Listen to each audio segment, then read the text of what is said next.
Hello everybody, welcome to my new episode. It is very easy and simple.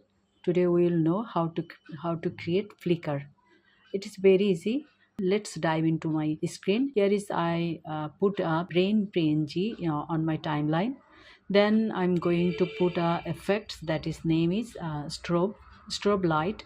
I put it on my brain PNG. Now I'm going to rearrange it on with using effect controls. Here is a strobe light, and strobe color is white, so I'm going to change it within black.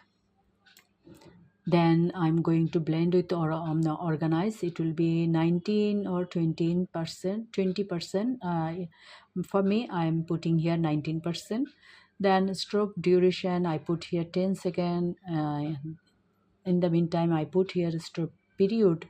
It will be 20 seconds.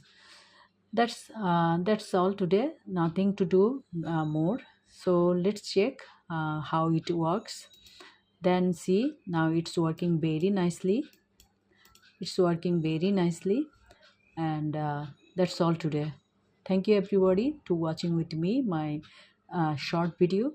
Hopefully we'll see you in my next video. Thank you all.